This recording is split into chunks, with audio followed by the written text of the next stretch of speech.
AI tools are fantastic at a lot of things, but they aren't always the best at helping you think.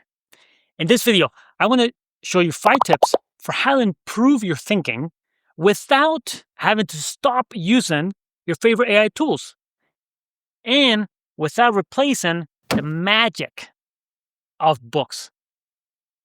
Let's get started. This is not an anti-AI video. I use tools like Gemini and Claude every day, especially for my work, and it's also become really helpful in my personal life as a smart search tool. I actually recently just moved places and I had to buy a bunch of new things like bed frames and couches and chairs. It's really helpful to figure out the right dimensions and colors and pros and cons. Always skeptical of all the answers, but it's been so much faster to choose the right objects and search through a bunch of sources through AI tools. So I think they're fantastic. I think there's going to be a bunch of other use cases that we don't know about yet that's also going to be overall positive. However, we want to be careful when it comes to using these tools as a way to replace our own thinking process, at least on major things about your life, about how society should work, how an economy should operate. And then you try to be a citizen who also contributes to that said society. We need to have our own independent thinking process that is not being completely powered by AI. Sometimes it's easy to talk to the AI, say how you're feeling or thinking, then it replies. And because AI tools tend to be overall positive, it can feel like a very supportive type of person, individual, whatever you want to call it. Yes, you're right. Yes, you're looking at this the right way.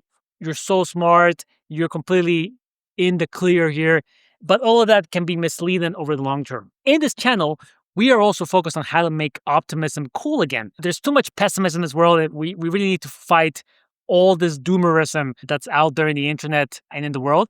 And I believe, and many of you might believe the same, that one of the best ways of doing that is really through books. You see a handful of books here, reading books, new books, old books, fiction, nonfiction, doesn't matter, can be one of the best ways to create a nuance and complete understanding of the world around you, and it can help you make the best decisions for your life. So naturally, we're going to see books a lot in these 5 tips. Tip number 1, focus on dialectic research. Dialectic simply means that you look at an issue from both sides. Let's imagine that you're trying to decide if you want to be an atheist or participate in any given religion. Christianity, Islam, doesn't matter. Dialectic approach means you would find 2 sources, one for it and one against it, read both sources or consume them in some other format like a podcast or an audiobook or something else, and then you make your own decision.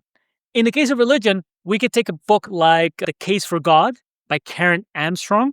She makes a fantastic case on how we have evolved our relationship with God, how people 1,000 years, 2,000 years ago actually believed in God, what it meant from a day-to-day perspective, some of the differences compared to today, the kind of word in like faith. Today you might hear, hey, you have faith in God. That's something that really wasn't as common back then. So this might give you a completely different perspective on what it means to be religious, what it has meant historically, and how it has changed in the present. Or you may also look at the other argument, which is the God delusion by Richard Dawkins. He's a very well-known atheist. In the book, he just simply argues the case for atheism, why perhaps religion doesn't make sense, why you should skip it, and why it makes the most sense to simply not believe in God at all. Again, I'm not trying to teach you which one to believe in.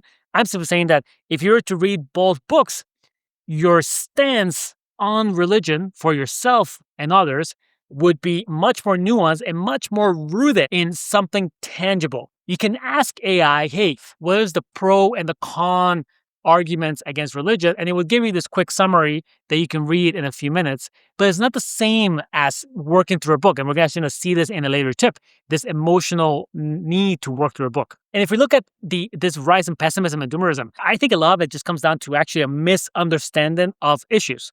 Take something like climate change. There's a lot of work to be done in climate change, but there's also been a lot of good that has happened over the past 10, 15, 20 years. And if you're only reading one side, the negative, apocalyptic side, you're completely missing out on all these amazing advancements, all these great changes that are taking place across the world, across different countries and cultures. So by being able to read both issues, in this case, what is the apocalyptic doomsday climate change view versus what is the optimistic, we can do this, what progress has taken place, your perspective on climate change will actually be quite calm. You say, hey, like there's challenges, but we're also making this great progress.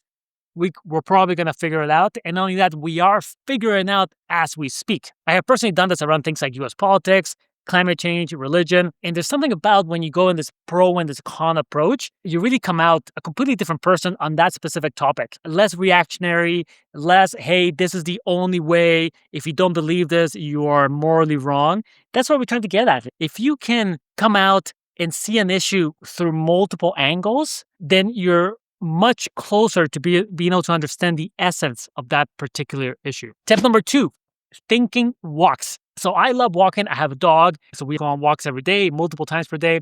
But I also do walks on my own. There's something about walking that makes the thinking process easier. If the first tip was simply about how you consume the right building blocks, the pro and the con, the thinking walk allows you to process those thinking blocks. From a science perspective, it seems like walking actually increases blood flow to the brain, which then allows the process itself to be easier. Don't quote me on this. I'm not a science expert. You can look it up. You can try it for yourself. This would be gentle walking, less so something like hiking, which may be more physically intense. You can do it in nature. You can do it in your city. You can try different lengths. The point is, you go on a walk, you don't have any external input like headphones or music or an audiobook, and then you just simply let your mind work through it. Personally, I have different walks. I go for, let's say, a 30-minute walk to plan things. So this will be more of a planning walk. I may have like a topic walk where I'm like, hey, I'm reading this book. Let me go on this 1-hour walk and try to figure out what this topic really means, where I'm struggling to understand something and where things are making sense. I may have what I may call like a free thinking walk, just simply think about anything. There's no specific input. But the more walks that you do and the more consistently that you do them, the more you can start to process what's going on. If you actually think about life 20, 30 years ago, before smartphones and so on, we actually had a lot of downtime on the bus, at the grocery store. So we had actually time to process what was going on around us. But now, because of smartphones, because of technology, it's always possible to have some form of input coming your way in the form of audio or movies or friends. In the actual time where your mind can just process things on its own, 10, 20, 30 minutes, can be scarce or even non-existent. So a thinking walk takes that even further by adding the physical element, which makes the thinking a little easier. If you do this in nature like I do, I happen to live next to a forest, you also get the common effects of being in nature, walking by a river. There's something about actually just being by a river and just watching and hearing the running water is very relaxing. Not to everybody, I understand. You may find more relaxing in a big city with lots of traffic and noises. Fair enough. You do you. But there's something about trying to find a space that helps you relax and helps you have some space between yourself and all this crazy, extreme doomerism and pessimism that I keep talking about. You read the news, you go online on social media, and it's just so intense and so emotionally charged. You take that into nature or whatever it is, your relaxing space, you can see that things don't have to be so emotionally charged. Tip number 3, read more history. It is true that you can go to any AI tool and ask it about key events and people in history. I can say, hey, tell me more about Lyndon Johnson, the US president. And the AI is going to give us this bunch of text, summary. It will organize it in a way that seems kind of logical, bullet points, 3 points or 4 points, whatever it is. And it kind of tries to give you what it thinks the key points are, whether good and bad. And you can read that in a few minutes and maybe start to feel like, hey, I kind of know what Lyndon Johnson was like. He was responsible for Medicare and Medicaid. He was involved in civil rights legislation. He took over after JFK was assassinated. But remember, this is still all kind of shallow understanding of Lyndon Johnson. Yes, you may see how some of his negative, that the way he was or the way he acted, but it's hard to fully grasp it unless you spend more time reading and learning about Lyndon Johnson. So we have Robert Caro, who has written 4 volumes on Lyndon Johnson so far, and there's one more volume to come. He has spent the past 40 years of his life reading the presidential papers from the Johnson Library, talking to people, going to different spots where Johnson grew up in Texas and so forth, and putting it all together in these amazing books, 1,000 pages each. And when you read them, you get this incredible sense of who Lyndon Johnson was as a person, as a child, how he grew up to be who he was, the things that drove him. And you end up with this nuanced understanding of who Johnson was. Not good, not bad, just nuance. He was great in some elements. He was terrible in others. So be able to read history then helps you understand the present. By looking at someone like Johnson, a U.S. president who is known for doing lots of great things, but also being controversial himself, his personality, you can start to understand modern day presidents, how they act, what it means to be president, the weight and the responsibility of the position. But a 5-minute summary from an AI tool is not going to give it to you. You're not going to be able to get that rich sense of the person because it doesn't mean much to just read this 5-minute summary of a few bullet points. You have to engage with the topic in a detailed way. And books like what Caro wrote, you can find tons of other books on the US presidents and pretty much on any topic in history. And as you dive deeper and deeper into that event, you not only get to understand it at a way that's beyond the surface level, which is what maybe other people have. They understand the US presidency at a very surface level.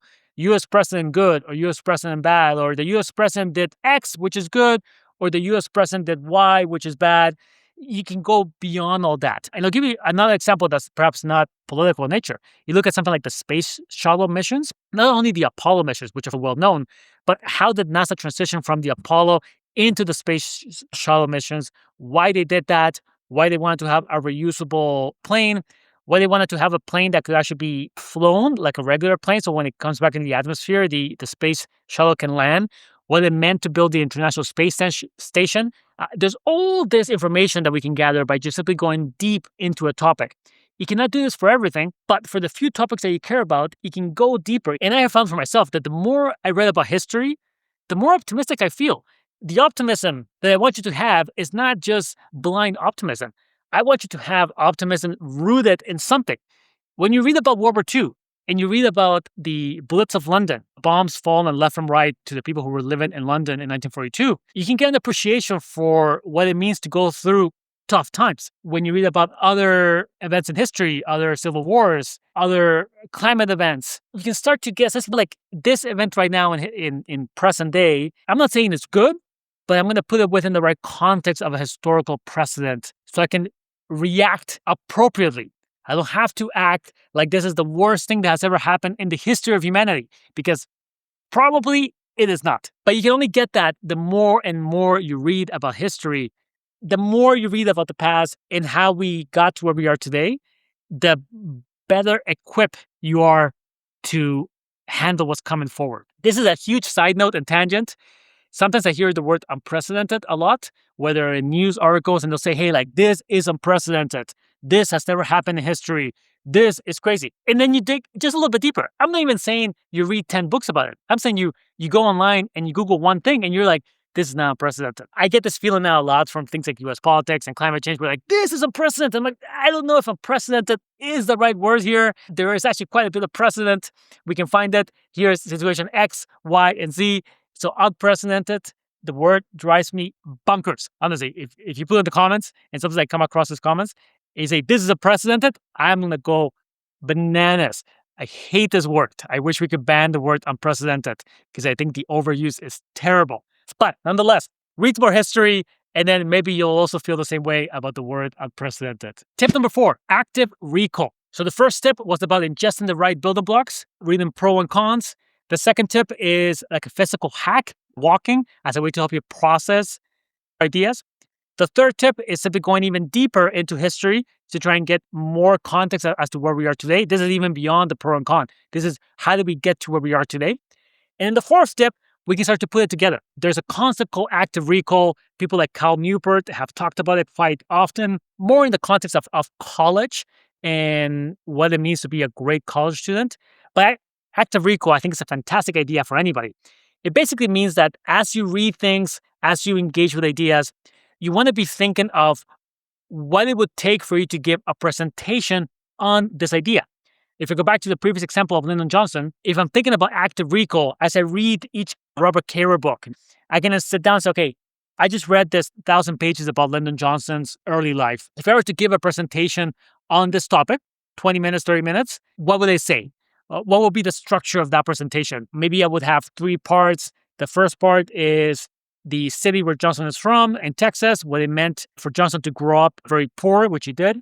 Maybe the second part is about his childhood, the challenges he faced beyond the economic ones, growing up in a small town. Maybe the third part is Lyndon Johnson as a teenager, the tough jobs he had. He used to work on building roads, very tough physical job. And then he wanted to be rich and he wanted to be successful, and how he ended up in politics, how he got there. I am not doing a presentation for anybody. I'm just simply trying to organize the ideas and say them back to myself in this case, or to my dog sometimes, if he's listening. And that helps the brain organize, recall what you read, and then put it forth in a way that you're telling somebody. If you actually meet with friends, for example, you can have this active recall with them. You say, hey, I just read this great book. I would love to tell you about it. 5, 10, 15 minutes. Let me tell you the key ideas that I learned from the book. So you're recalling things. So the more you do this, especially if you do this soon after you finish a book or a topic, the more you'll be able to remember things.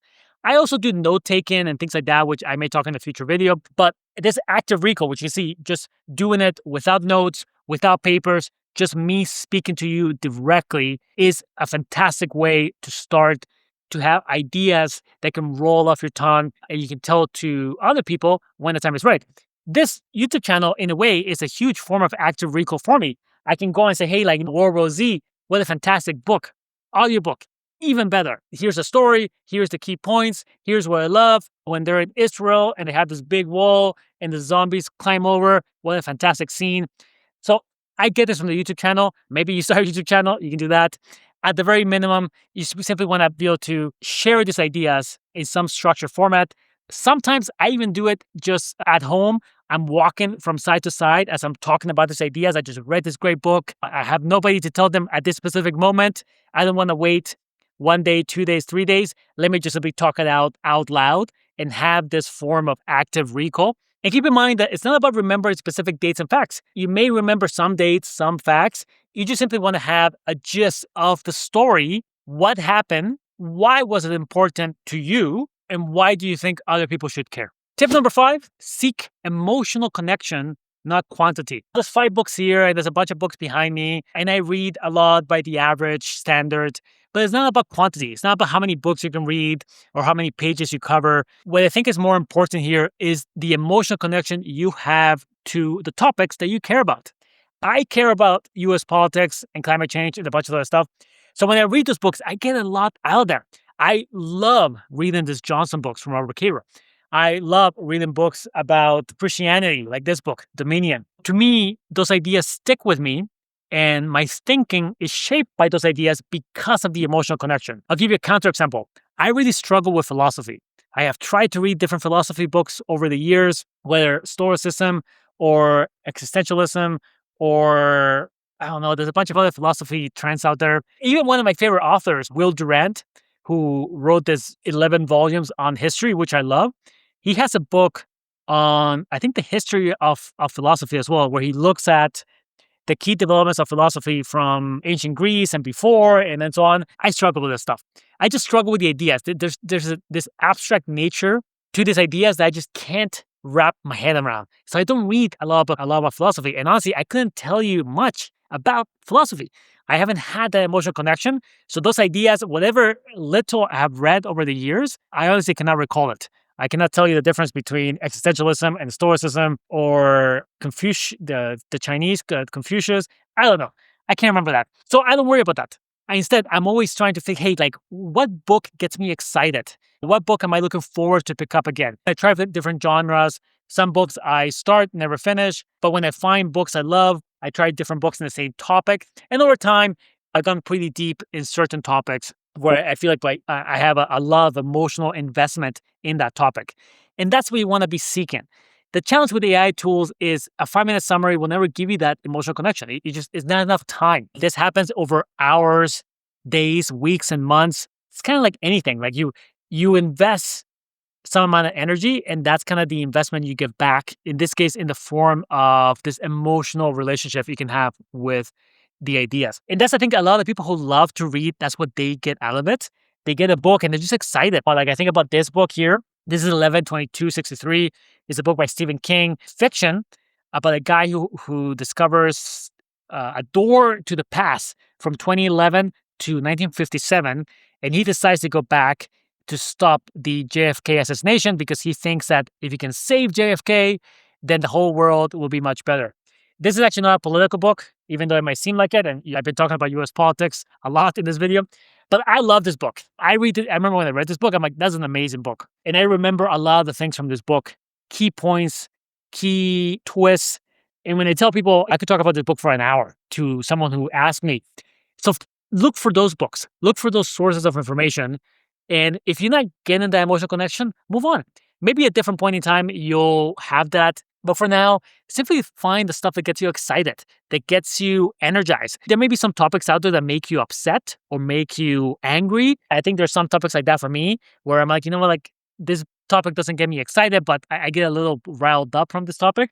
Actually, I think this book, which I love, which I think should be the representative book of this channel. This book is about pessimism and why we're wrong about pessimism and why we need to be more optimistic. This book to me gets me excited, but also gets me angry, where I'm like, yeah, why are we so pessimistic? Like the world is so amazing. Like we just are not looking at the right information. Whatever it is, look for that emotional connection, less so the volume, and you'll notice your thinking will start to be shaped much more heavily by that as you find the stuff that gets you, that really moves you. That stuff will be easier to remember and to tell others about. Hey, Gemini, I'm trying to improve my thinking, and I'm a little worried about AI tools like you, as I think they may not be as productive or helpful for my thinking. What do you think about that? Check this out. What's the first thing it says? I completely get where you're coming from. And honestly, it's a really smart worry to have. Can we trust the AI tools to tell us that we are wrong? I don't know. Maybe you can tweak them and maybe more about this than I do, but we can keep them for the use cases where it makes sense. And we can focus on improving our thinking somewhere else. If you enjoyed this video, make sure to check out this other video to continue improving your thinking by reading more books and joining the mission to make optimism cool again. Until next time, my name is Ruben. We'll talk soon.